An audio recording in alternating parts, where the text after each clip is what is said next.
अपनी आंखों को खोलेंगे और तीसरे कलमे के लिए मोहब्बत का कलमा यूहन्ना 19 बाब की 27 में आयत। मैं खुदा के खादम को पास्टर परवेज साहब को दावत देता हूँ। मैं चाहता हूँ जोरदार तालियां खुदा के खादम के लिए और खुदा के कलाम के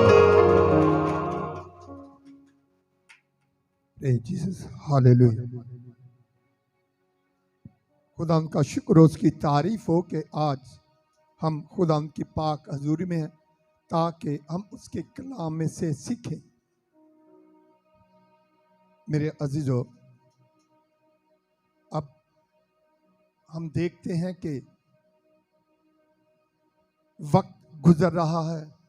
अगर हम अपना ध्यान कोहे कलवरी की तरफ जरा लगाएं,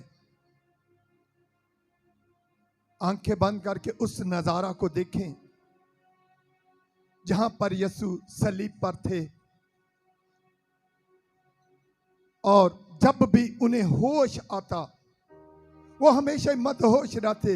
आपको मालूम है कि मुकद्दस यसाया इस बात की अक्कासी करते हैं कि उसकी पीठ पर कैसे जख्म जैसे किसी ने हल चलाने वाले ने हल चलाया हो, रिगारियां बन गई और उसी हालत में उन्होंने 3 घंटे का सफर पैदल किया, कलवरी को उठाकर, सलीब को उठाकर। और अब वो सलीब पर है, हाथों में कील, पांव में कील, सर पर कांटों का ताज और बदन छन्नी छन्नी है। और तीसरी बार जब उन्हें होश आया तो उस वक्त उन्होंने अपनी मां को अपने पास पाया और अपने शागिर्द को। जब उसने अपनी मां की तरफ देखा, उसे याद आया कि बाप की तो डेथ हो चुकी है,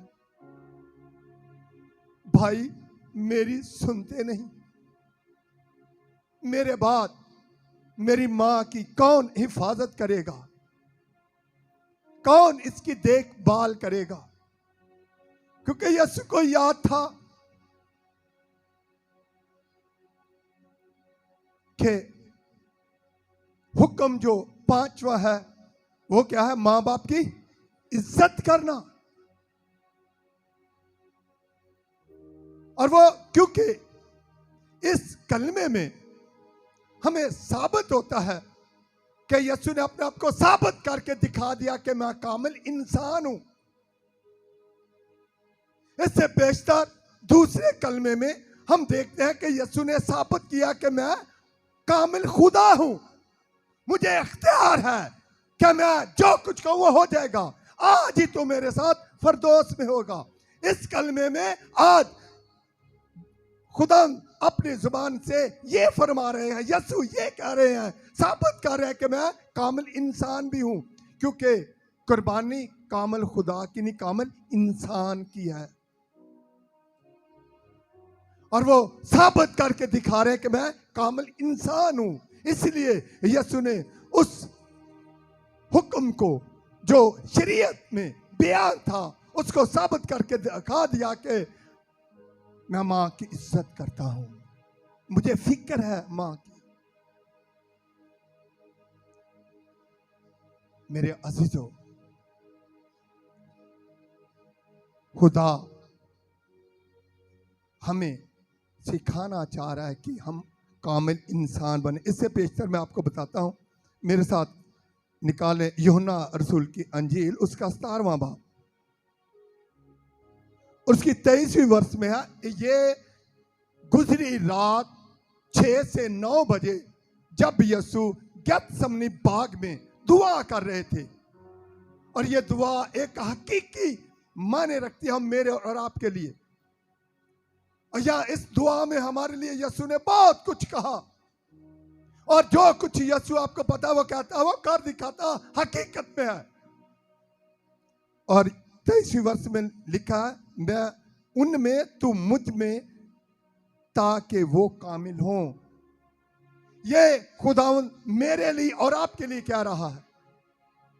अगर हम उसके ऊपर देखें तो जरा सुने 20वीं वर्ष से, मैं सिर्फ इन ही के लिए दरख्वास्त नहीं करता बल्कि उनके लिए भी जो इनके कलाम के वसीला से मुझ पर ईमान लाएं, ताकि वो सब एक हों, यानी जिस तरह ऐ बाप तू मुझ में है और मैं तुझ में हूँ और वो हम में हो, और दुनिया ईमान लाए कि तू ही ने मुझे भेजा, और वो जलाल जो तूने मुझे दिया है मैंने इन्हें दिया कि ताकि वो एक हों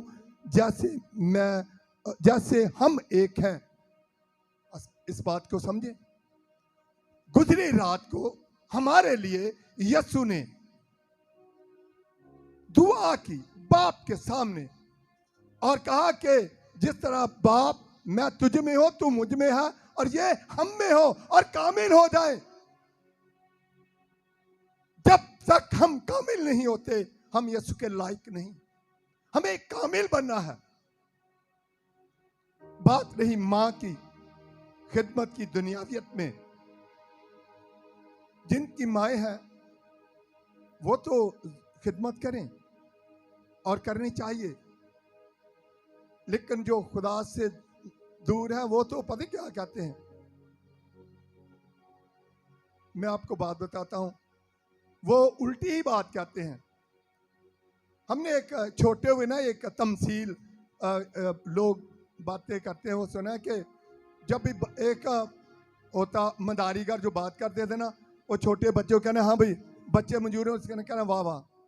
उसने कहा भेड़ बड़ी तो ले ला, उसने ले ला। उसने कहा तू बड़ा तो मैं, उसने कहा मैं। उसने कहा बेटा नहीं मैं तेरा बाप, उसने कहा नहीं मैं तेरा दादा। आज की औलाद ये है, मैं तेरा दादा। कामिल बनने की बजाय उल्टा। अब्बू तुझे क्या पता, माँ बाप की इज्जत यहां पर है बा इतने की। आइए रूहानी माँ की इज्जत हम देखें, खुदा हमारे लिए क्या कहता है। मुकद्दस पौलुस रसूल हमारे लिए इसके बारे में क्या बताते हैं। मेरे साथ निकालें गलतियों की कलीसिया के नाम खत, पौलुस रसूल का खत पर गलतियों की कलीसिया के नाम, उसका 4 बाब और उसकी 21वीं वर्ष से हम देखेंगे। गौर से सुनिए। आज हमारी माँ क्या है, जिनकी माएँ मरी हैं, जिनकी माँ बाप पास नहीं, और जो खादिम है और वो अब क्या करें। मिसाल के तौर मेरी माँ और मेरा बाप तो डेथ हुई, मैं अब किसकी इज्जत करूंगी। हाँ दुनिया में रहते हुए यहाँ ठीक है, आपकी सास भी आपकी माँ है, आप उसकी इज्जत करें, ससुर है आपकी उसकी इज्जत करें। लेकिन आइए पौलुस रसूल हमें कुछ और तरफ लेके जाते हैं जो रूहानी है। 4 बाब उसकी 21वीं वर्ष से गौर से सुनिए। मुझसे कहो तो तुम जो शरीयत के मुताबिक होना चाहते हो, क्या शरीयत की बात को नहीं सुनते। ये लिखा है कि इब्राहिम के 2 बेटे थे, एक लौंडी से और दूसरा आजाद से। मगर लौंडी का बेटा जिस्मानी तौर पर और आजाद का बेटा वादे के स्वाब से पैदा हुआ। और इन बातों में तमसील पाई जाती है, इसलिए कि ये औरतें गोया 2 अहद हैं, एक को सीना पर का जिससे गुलाम ही पैदा होते हैं और वो हाजरा है, और हाजरा अरब का को सीना है। मौजूदा यरूशलेम उसका जवाब है, क्योंकि वो अपने लड़कों समेत गुलामी में है, मगर आलम बाला की यरूशलेम आजाद है और वही हमारी माँ है। आमीन। यरूशलेम नया आलम बाला पर जो आसमान पर यरूशलेम है वो क्या है, हमारी माँ है। और अब हमने उस माँ की इज्जत करना है। हम यरूशलेम में, जैसे यीशु ने कहा आखिरी दुआ में कि वो हम में हो, और ऊपर लिखा है कि ऐ बाप मैं ये चाहता हूं जहां मैं हूं वहां ये हो। और जब हम यीशु के साथ है, यरूशलेम में है, तो वहां पर बरकत के वारिस होने के लिए बुलाए गए हैं, ताकि हम बरकत को डिलीवर करें। और वहां पर हम बरकत को डिलीवर करने के लिए वहां पर खिदमत करने, नए यरूशलेम में खिदमत करने के लिए, उसकी इज्जत करने के लिए और खुदा के साथ रहने के लिए हमें बुलाया गया है। और अब हमने उस माँ की इज्जत करने के लिए, उसका विकार अपनी जिंदगी में रखने के लिए अपने आप को तैयार करना है। जिस्मानियत से अलहदा रूहानियत में हमारी माँ नया यरूशलेम है। आमीन। सो मेरे अजीजों, आज के कलाम के वसीला से हमें एक तो साबित हुआ चाहता है कि यीशु क्या है, कामिल इंसान है। और खुदा यीशु की मर्जी ये है कि हम भी कामिल इंसान बने। और कामिल इंसान बनने के लिए दुनियावी माँ बाप की इज्जत भी करना और रूहानी तौर भी अपने आप को तैयार करना है। खुदा आपको बरकत दे। शुक्रिया।